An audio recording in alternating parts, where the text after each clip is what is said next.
Assalamualaikum everyone, welcome back to Learning Notes. I hope you are doing well. Today we are going to learn part of speech in English grammar in a very simple and easy way. In this lecture we will cover parts of speech.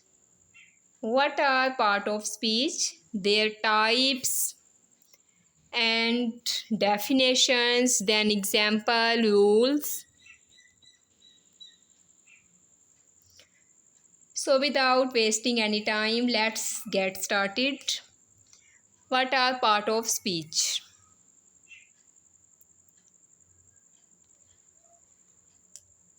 What are part of speech? Definition है part of speech are the categories of word based on their function in a sentence. Means के जुमले में हर लफ्ज़ का एक ख़ास काम होता है। इसी काम की बुनियाद पर अल्फाज को मुख्तलिफ इक़साम में तकसीम किया जाता है जिसे पार्ट्स ऑफ स्पीच कहते हैं। पार्ट्स ऑफ स्पीच में इसकी डिफरेंट टाइप्स हैं और वो टाइप्स हर एक टाइप जो है वो अपने ख़ास काम की वजह से पहचानी जाती है। जैसे कि फर्स्ट पे आएँ, इसकी पहले टाइप्स देख लेते हैं। There are 8 part of speech. Part of speech कितने होते हैं? 8। Noun, pronoun, verb, adjective, adverb, preposition, conjunction and interjection. First पे आता है noun. Noun a noun is the name of a person, place, thing or ideas. Noun में किसी शख्स, खास चीज़ या ख्याल के नाम को नाउन कहते हैं। जैसा कि इसमें एग्जांपल देख लेते हैं। Ali, Pakistan, school, book. Ali is reading a book. ये जस्ट 1 लाइन में इसको डिफ़ाइन किया गया है, जो आप फिंगर टिप्स पे इसको याद कर सकते हैं। नोट डिटेल, ये नाउन है, ये हम कई बार पढ़ चुके हैं। Noun is the name of person, place, thing और आइडिया। ओके, देन आ जाते हैं प्रोनाउन पे। सेकंड प्रोनाउन है a pronoun is use instead of a noun. Pronoun में जो लफ्ज़ नाउन की जगह इस्तेमाल हो इसे प्रोनाउन कहते हैं। Example I, we, he, she, it, they और यू। एग्जाम्पल देख लेते हैं, इसका सेंटेंस देख लेते हैं। Ali is a student, he is intelligent. And third पे आता है verb. A verb shows an action or a state. Means कि जो लफ्ज़ किसी काम या हालत को ज़ाहिर करे इसे वर्ब कहते हैं। वर्ब में अगर इसकी मीन के काम, हालत को ज़ाहिर करे इसको वर्ब कहते हैं। ये इसकी पहचान है। देन एग्जांपल देख लेते हैं। Write, eat, play, sleep, read. Sentence इसका बनता है she writes a letter. And 4 पे आ जाते हैं एडजेक्टिव।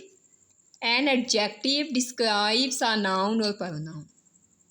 कि जो लफ्ज़ नाउन या प्रोनाउन की सिफ्त बयान करे इसे एडजेक्टिव कहते हैं। Example beautiful, tall, honest, intelligent. Sentence देख लेते हैं इसका। She is a beautiful girl. Adverb आ जाते हैं 5 पे। An adverb modify a verb, adjective or an other adverb. इनके एडवर्ब क्या होता है? जो लफ्ज़ एडजेक्टिव, वर्ब या दूसरे एडवर्ब को वजाहत करे इसे एडवर्ब कहते हैं। ठीक है, मीन के मॉडिफाई करे, वजाहत दे, उसको एडवर्ब कहते हैं। Example quickly, slowly, carefully, very. Sentences का देख लेते हैं। Ali run quickly. एंड 6 पे आ जाते हैं preposition. A preposition shows the relationship between a noun, pronoun and another word. इसके आपको नाम से समझ आई होगी प्रेपोजिशन के। जो लफ्ज़ दो अल्फाज के दरमियान ताल्लुक़ को ज़ाहिर करे, इसे प्रेपोजिशन कहते हैं। जैसा कि रिलेशनशिप, दो ताल्लुकात को ज़ाहिर करे, इसको प्रेपोजिशन कहते हैं। जैसे noun, pronoun, and other word. Example में इसके in, on, in, on, under, behind, between, at. The book is on the table. Okay, 7 पे आ जाते हैं कंजक्शन। जो लफ्ज़ दो अल्फाज या दो जुमलों को मिलाए, कंजक्शन में मिलाना होता है दो चीज़ों का मिलाप, उसमें कंजक्शन होता है। जो लफ्ज़ दो अल्फाज या दो जुमलों को मिलाए, उसको कंजक्शन कहते हैं। कंजक्शन मीन के दो चीज़ों को मिलाना। एग्जाम्पल एंड, बट, और, बिकॉज, ऑल्दोज। मीन्स के दो सेंटेंस आपस में मिले एंड, बट, और, बिकॉज से। जैसे कि Ali and Ahmed are friend. Mean के एंड से दो सेंटेंस मिले, दो लफ्ज़ मिले, इसको कंजक्शन कहा जाता है। Ali and Ahmed are friend. And last पे आ जाते हैं और इंटरजेक्शन। इंटरजेक्शन लास्ट पे आ जाते हैं। And interjection express sudden feeling और इमोशंस। मीन्स के जो लफ्ज़ अचानक खुशी, गम, हैरत या दर्द का इजहार कर, इसे इंटरजेक्शन कहते हैं। मीन्स के अचानक से कोई खुशी की खबर हमें फ़ोन पे मिले, या कोई हैरत अंगेज़, या कोई गम, उसके लिए जैसे कि हम वाओ यूज़ करते हैं खुशी के लिए, ओह गम के लिए, एल्स, फुल्ला। ये सेंटेंस इसका देख लें। Wow what a beautiful place. Okay, एक दफ़ा इसको डिटेल से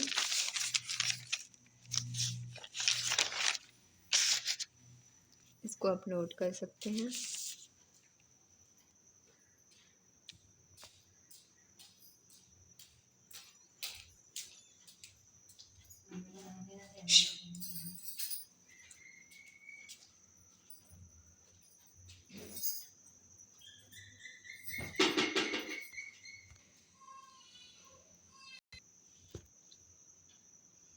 ये है पार्ट ऑफ स्पीच। इसको डिटेल से आपको दिखा देती हूँ।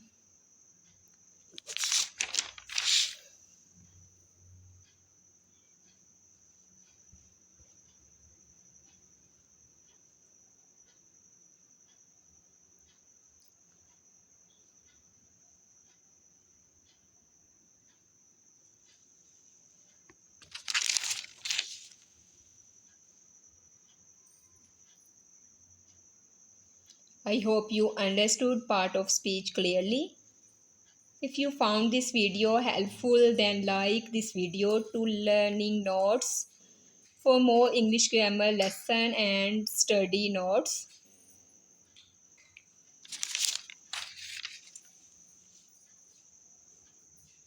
Thank you for watching. Allah Hafiz. I see you in the next lecture.